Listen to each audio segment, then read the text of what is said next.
Polar Comunicaciones, radio, televisión e internet. Presenta Pauta Semanal. Participan Yanira Lara, Hernán Ferreira, Eduardo Manzanares, Cristian García y Juan Francisco Miranda. Polar Comunicaciones. Después de la noticia, el análisis.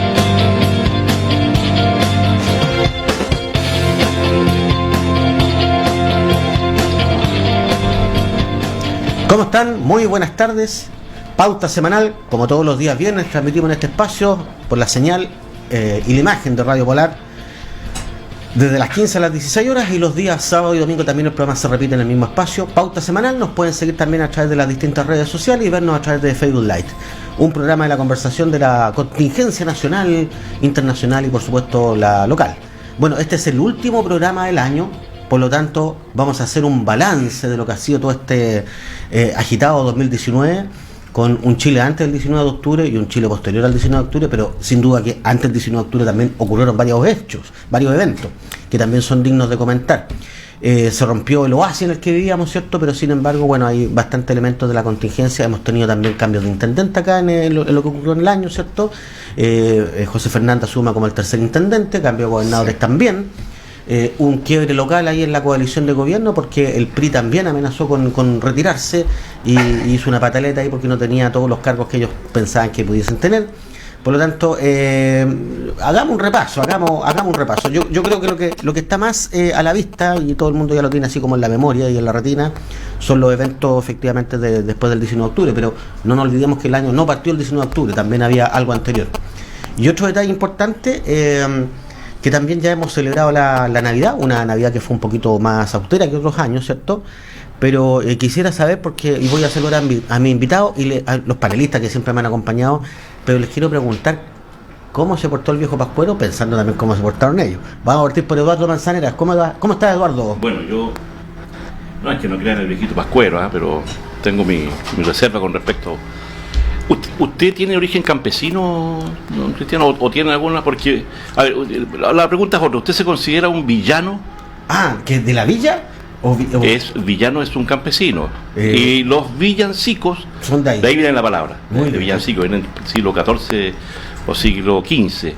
También se les llamaba, en Portugal se les llamaba cantinela, que nos recuerda a Hernán, pues, que Hernán con la cantinela de que siempre la culpa es de Bachelet. Cada vez que hay un problema le echa la culpa de las cantinelas. No es lo mismo que cantinfleo. Claro, no confundir con cantinfleo. Claro. Los alemanes le decían motetes de Navidad. Mira, motetes, qué interesante. Cuando ustedes vean ahí. Se lo estudió recién ahora, no lo sabía. Estaba resumiendo. El espacio cultural, pudiésemos decirlo, ¿cierto? Claro. Sí, el espacio cultural pudiésemos decirlo. Oye, así que bueno, yo soy de coro. Usted sabe que me gusta la cosa del canto, así que efectivamente yo creo que tuve un fin de año muy bonito con una gira que hicimos con el coro croata. Yo no soy croata, pero la mayoría del coro croata no son croatas, que también otra de las cosas medias raras que hay en Magallanes. Fue quedando al final como un club. Así que yo creo que sí, el viejito Pascuero tiene otro nombre igual, Papá Noel, ¿cierto? Sí, Santa Claus. Que su color rojo no tiene que ver con el origen, porque el color original era verde, usted me lo dijo. Exactamente. Pero le colocaron rojo por la Unión Soviética, me imagino. No. Por la Coca-Cola. Nuevamente el mercado ahí. El viejo Pascuero fue vencido por el imperialismo capitalista. Hasta los íconos más importantes no los han echado, ¿no es cierto? Bueno, ya no importa, pero el viejito Pascuero es rojo solamente por la Coca-Cola. Sí. Así que bien, el viejito Pascuero se portó bien este año. Sí. Oye, y por este otro lado, ¿cómo se portó el viejo Pascuero con usted? Pensando también, insisto, en cómo se portaron. Si se sacaron buenas notas, si fueron todos los días al jardín, si se comieron toda la comida, esas cosas que le preguntaban a uno cuando niño. No, bien. Hernán Ferreira. Sí, gracias. Bien, después de esta cápsula cultural de Eduardo, cierto Google, digamos, en fin, digamos que Google habló por Eduardo. Digamos. ¿Algún aporte que haga Eduardo? Algún aporte que haga, digamos, cierto que... no, bien, súper bien. Ahora mucha gente siempre se pregunta o dice, bueno, esta no es la celebración del viejito pascuero, digamos, se celebra y esa es su sentido religioso, ¿cierto? Del nacimiento del niño Dios, de Jesús, ¿cierto? A redimir el mundo. Te salió todo lo Buda ahí, ¿viste? Así es. Algunos no lo han redimido todavía, pero tenemos la esperanza como Eduardo que se redimida, ¿cierto? Y que alcance, ¿cierto? Alguna... Que vea la luz. La redención, digamos. Pero en eso estamos. En eso estamos. Así que es el nacimiento del niño Jesús, obviamente, y con un cambio de la humanidad. Así que el viejito pascuero es una cosa que no es propia de este mundo, de este continente. Pero bueno, es como se portó. Es un importado al final, ¿cierto? Es importado, ¿cierto? Como Halloween, como todas esas festividades, digamos. Así es que bien, no creo que de manera austera, como debe ser, porque en el fondo lo importante es el presente, el regalo, la atención más que el contenido, ¿cierto? Es lo que me parece que Eduardo trajo unos quequitos, digamos. Claro, unos panes de Pascua por navideño, digamos. Poquitito, pero se agradece igual. Así que en eso estamos. Oye, y también, bueno, ya lo ven en pantalla, Juan Francisco Miranda. Jota, ¿cómo se portó el viejo pascuero? ¿Cuál es el sentido de la Navidad para ti, Juan Francisco? Yo creo que es porque estoy más viejo, pero que la Navidad es de menos material y más de estar con la familia. Yo ahí en ese sentido, para mí la Navidad es la fiesta por esencia familiar, de encontrarse, de echar de menos a quienes ya no están con uno. La Navidad en ese sentido para mí es inevitable no acordarme de la infancia, de una infancia bastante más austera de la de hoy. Era distinta, ¿cierto? Muy distinta y en ese sentido rescatar eso. Yo lo pasé muy bien porque estuve con la familia, con mis seres queridos y eso es finalmente lo que le da sentido a mi Navidad, por lo menos. Oye, me quedo con algo, Hernán, en todo caso, el tema de la festividad religiosa al final, que es el nacimiento de Jesús, ¿cierto? Pero como que ha ido quedando poco de esta esencia más bien religiosa y se ha transformado más bien en otra fiesta. Claro, que tiene un sentido muy bien familiar, como tú lo señalas, ¿cierto? Es una buena fiesta para los niños, sobre todo por el tema de los regalos, la festividad, qué sé yo, pero se ha perdido el componente un poco más religioso, más espiritual a lo mejor. Sí. Bueno, eso es parte del mundo actual, digamos, ¿cierto? Y sobre todo en Chile, ¿cierto? Que efectivamente el asunto religioso, el tema religioso, ¿cierto? La espiritualidad de las personas nos hemos perdiendo porque todos aquí nos estamos... En esto, digamos, hemos ido perdiendo, digamos, así es que, bueno, hay que rescatarlo de alguna manera. ¿Cierto? Pero quizás yo creo que tiene otra forma, porque en el fondo estas finales, fiestas de fin de año es como, quizás es medio psicológico, pero es como un reseteo, claro. Es como renovar esperanza, es como renovar no solo el cambio de folio, sino que no lo circunscribo a un día, sino que al periodo de la última semana que todo el mundo anda más de balance, de recuento. Terminando el ciclo al final. Exactamente, entonces es una nueva, en el fondo, mirado desde el punto de vista cristiano, nace la esperanza y nace un nuevo mensaje, pero desde el punto de vista hoy día más contemporáneo es renovar un poco la razón de ser del ser humano. Sí. Oye, bueno, vamos a materias porque viendo el balance, yo quisiera no solo centrarme en lo que pasó el 18 de octubre, porque creo que eso va a ser un tema que ha estado bien tocado en varios programas, pero me gustaría irme un poco más atrás, insisto, en lo que pasó el resto del año. Y el cambio de gabinete. Yo creo que ahí hay un detalle, si es que, en opinión de ustedes, el intendente José Fernández, ¿cierto? Y el nuevo gabinete que lo acompaña, ha tenido realmente una conducción distinta a esta especie de letargo que traía la anterior intendencia, ¿cierto? Recordemos que habían dos intendencias anteriores, ¿cierto? Cristian Mattison, ¿cierto? Y posteriormente María Teresa Castañón. Entonces, la pregunta, ¿creen ustedes que hubo un cambio o que sigue con el mismo letargo? O el cambio se vio un poco diluido por los eventos posteriores al 18 de octubre. Partamos por Hernán. Defienda a su gobierno. Pero estamos hablando del gobierno local, digamos, sí, regional. Sí. Así que... Sí, pero el gabinete regional, más bien dicho. Claro. Sí, bueno, yo he sido crítico del comportamiento político del intendente, digamos. A veces se confunde mucho temas personales, pues, y cuesta a veces gente diferenciar una crítica política a la crítica personal y creen que son temas personales en realidad. Claro, y el hecho de estar en el mismo conglomerado no significa un yes man a rajatabla, porque uno también hace la crítica para la mejora. Para la mejora, digamos, y a veces se hace de manera interna, pero si no se escucha, habrá que... La portillan al final. Claro. Entonces, no, a mí la verdad que... no, y esto nada más uno lo puede escuchar en las bases, si no es un tema mío, personal, que tenga una cosa, sino que uno lo escucha en las bases. La verdad que ha sido un intendente un poco ausente, o muy ausente en muchas cosas. La encuesta señala que hay un gran desconocimiento del intendente, de la figura. Oye, ¿verdad? Esa cosa sorprendió, ¿eh? Claro, como 30%, si no me equivoco. Sí, no, menos, incluso en la prensa austral salió mucho menos. Bueno, la prensa austral siempre le va a poner un poquito menos, digamos, así que todo lo que sea gobierno le va a mandar por el 2%. Digamos. ¿Tú dices que la prensa austral es un diario de oposición? No, lo estoy diciendo que... Todos los gobiernos han dicho lo mismo, no importa el gobierno que sea. Pero la encuesta objetiva, ¿cierto?, señalan que efectivamente tiene poco conocimiento. Y eso es preocupante para el que ya lleva varios meses en el cargo. Y que creo que tampoco se ha preocupado de ser conocido, digamos. O sea, que también haya habido... Y por tanto, cuando se hablaba la semana pasada de un cambio de gabinete, la verdad que mucha gente tenía la esperanza, y estoy hablando de gente de base, de la UDI, incluso de la Renovación Nacional, o gente que se identifica como la derecha, pero sin partido político. A propósito de lo que decía Juan Francisco de renovar esperanza, estamos esperanzados de renovar esperanza con un cambio de intendente, porque entendemos que el cambio de gabinete de intendente, si aunque no se produzca un cambio de Seremi, por lo menos el director de orquesta va a cambiar, y a veces eso es importante. Cambia la tonada. Que cambie la tonada, los tiempos, ¿cierto?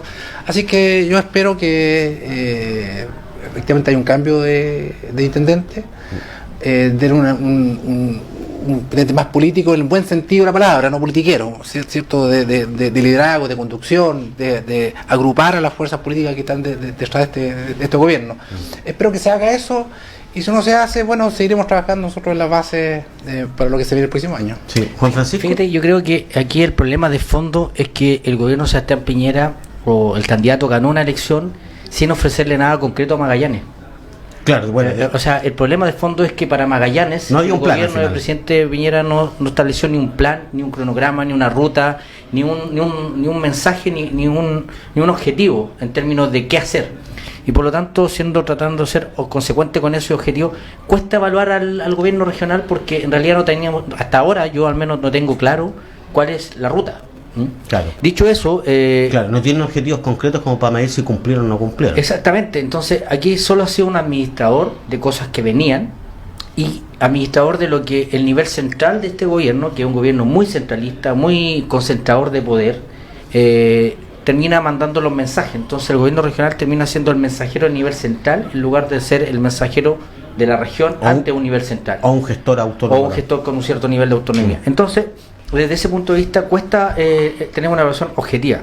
Lo que uno sí puede tratar de señalar es de que este intendente, quizás por eso es un poco conocido, salió de las portadas de los diarios el tema de la chimuchina, del Cahuín, del Cahuín de Palacio, la politiquería al final. Exactamente, y pasó a ser un intendente bastante más sobrio en términos de ejecución. Y por lo tanto, solo en términos de como imagen del gobierno, lo que se quitó en ruido, en bulla, se ganó en sobriedad, pero eso tiene un costo que tiene que ver con el desconocimiento de la población. Ahora, era harto mejor quitarle bulla. En el contexto, es mejor pasar desapercibido que pasar con mala fama. Entonces, en ese sentido, ahí hubo un cambio. ¿Qué es lo que pasa? Es que yo creo que independiente quien sea el intendente, al no tener la ruta, no tener los seremi, la claridad de lo que tienen que hacer, disparas para cualquier lado al final. La verdad es que ya vamos a cumplir 2 años, y en términos concretos las señales para Magallanes son poco alentadoras. Claro. Reacciona frente a la contingencia y reacciona muy tarde. Entonces tengo una mala evaluación, y eso también tiene que ver con la mala evaluación del sector del gobierno, que también le recrimina lo mismo, apoyo al gobierno, y que le recrimina lo mismo. O sea, no está clara la ruta. Entonces, ¿cómo evaluamos al gobierno regional? Claro. Y lo concreto, los problemas que tenemos son reales. El contexto económico no es propicio. Si tú lo miras y hablaste internacionalmente, han ocurrido cosas al otro lado del alambre. O sea, hay un cambio de gobierno, la crisis económica de Argentina nos afecta a nosotros, sí, y en la época estival en la región de Valparaíso, pero a nosotros nos afecta permanentemente, y eso ahí están los datos. Y el crecimiento económico de la región, si no es por la inversión pública, también es poco alentador. Entonces ahí es donde yo echo de menos un gobierno con ruta, pero no tenemos, porque el problema de fondo es que el gobierno del presidente Piñera para Magallanes no ofreció nada en campaña, y tampoco ha ofrecido algo concreto en casi 2 años de gobierno. En el andar, sí. Eduardo, y aprovecho también de preguntarte, porque también se anunció un famoso plan Magallanes, boceto, un esquilero por ahí dijeron, y al final tampoco hemos visto nada de lo que es. Bueno, yo coincido con Jota en el sentido de que efectivamente el problema que tienen los intendentes de Piñera en general, y acordémonos del primer gobierno también, que también tuvo una serie de cambios de intendentes, tiene que ver con su personalidad. Pues si Piñera es un titiritero, él es el que le gusta manejar los hilos, no quiere que nadie se interponga en las decisiones que tienen que tomarse inclusive a nivel local. Cuando fue el tema del que tú planteas, ¿no es cierto?, del plan de Magallanes, fue él el que lo esbozó en un viaje en avión hacia Punta Arenas, y que terminó siendo un fiasco desde el punto de vista práctico. Ni sus alcaldes sabían de qué se trataba el plan de Magallanes. Entonces, el intendente de acá, cualquiera que sea, carecen de capacidad de autonomía como para tener relevancia en el plano regional, y eso hace que sean lo que todos sabemos, administradores, y ojalá pasen piola, que no se muevan en la foto los personajes. También se sabe, la misma gente derecha nos lo ha dicho, los intendentes se manejan en el segundo piso con la ruleta a la cabeza, de manera que yo creo que sea cualquiera el intendente, que está hoy día, que es el intendente Fernández Dubrock, o cualquiera otro, Matthiessen ni se enteró que lo iban a sacar, ¿no es cierto? No tiene ninguna posibilidad de tener relevancia en un plan. Distinto a lo que ocurrió en el gobierno de Bachelet, una cantinela, donde se planteó el plan de zonas extremas, que se resolvió a nivel regional. Acá se discutió, yo me recuerdo que hubo una serie de encuentros con distintas organizaciones sociales que decidieron en qué querían, ¿no es cierto?, invertir, ¿no es cierto?, esos fondos que estaban planteados, ¿no es cierto?, por la presidenta para el plan de zonas extremas, y acá se resolvió, y la presidenta lo que hizo fue decir, ok, eso es. Entonces hay una diferencia enorme entre una visión democrática de la sociedad participativa y una visión gerencial, donde es el presidente Piñera el que resuelve todos los movimientos de este ajedrez. Se nota la lógica de directorio del gobierno. Y se nota. Sí. De manera que este intendente, cualquiera que venga, no va a tener mayor relevancia para Magallanes, porque va a tener al principal problema que tiene para este tipo de gestión, que es el presidente. Sí, oye, otro detalle, porque también, yo comentaba el conato que tuvieron con el PRI también, ¿cierto? Porque en algún momento tuvieron un gobernador que él dice que por un pacto privado él se iba a retirar después de un año, y por lo tanto el PRI quedó subrepresentado, y legítimamente ellos aspiraban a más, y ahí tuvieron algunos planteamientos. Esto se vio en el comité político, pero finalmente no quedó en nada, porque hoy día el PRI sigue participando, según entiendo, del gobierno. Sí. ¿Nos puedes explicar un poco más? ¿Tiene CRM, tiene representación? ¿Qué es lo que tienen al final? No tiene muy poca. Ahora, lo que se les señaló en su oportunidad es que, teniendo un gobernador, ¿cierto?, ellos mismos, desde el punto de vista del PRI, se restaron. Ya. O sea, no fue que alguien lo haya sacado, ¿cierto?, y no haya querido reemplazarlo por otro. Si tú te restas, fue un error propio al final. Claro, fue un error propio. Si tú te restas, no significa que tengas por derecho propio que tener otro del PRI, digamos. Entonces, porque tampoco eso fue el acuerdo, ¿cierto? Esa gobernación tenía una fecha de caducidad autoimpuesta. Entonces, pero efectivamente la región no ha estado. Pero Hernán, disculpa, a nivel nacional también uno constata que con la mala salida de la subsecretaria de Bienes Nacionales, un escándalo en términos de. Bueno, pero había que sacarla, el gobierno hizo lo correcto. Pero en la práctica, la presencia del PRI en el gobierno hoy día es nula. Claro. O sea, en la práctica puede haber algún CRM en alguna región, pero la región es nula, y a nivel nacional, a nivel de ministro y subsecretario, que yo sepa, no hay ningún militante del PRI. Mira, yo la verdad que desconozco, quizás en otras regiones habrá, qué sé yo, pero forman parte de la coalición todavía. Y eso es parte de la cultura yo recuerdo cuando la Concertación empezó con muchos partidos, ¿cierto? Y un partido chiquitito tenía por ahí de repente un CEREMI, tenía de repente una subsecretaría, un jefe de departamento, y punto, digamos, porque era en proporción a su caudal de votos, digamos. Yo creo que acá pasa lo mismo, simplemente. Así que yo no, por lo menos, para mí no es un tema que sea muy especial pero si hay poquitos votos, bueno, la representación va en relación a eso. Sí, evidentemente. Oye, bueno, y grandes figuras, porque además del intendente, no sé si es que hay ceremis que se destaquen, o que uno pueda reconocer, porque finalmente, dejémonos de cosas, muchas veces el gobierno sirve como para descubrir o para hacer trampolino de vitrina, ¿cierto?, para futuros candidatos, porque legítimamente pueden hacerlo bien, ¿cierto?, y representar la ciudadanía y representar ideas de un sector. Tenemos en este momento una, a la antesala ya para la elección de gobernador, que es el año 2020, ¿cierto? Sí, es, en octubre, junto 10 con meses quedan 10 meses junto con la elección de alcalde.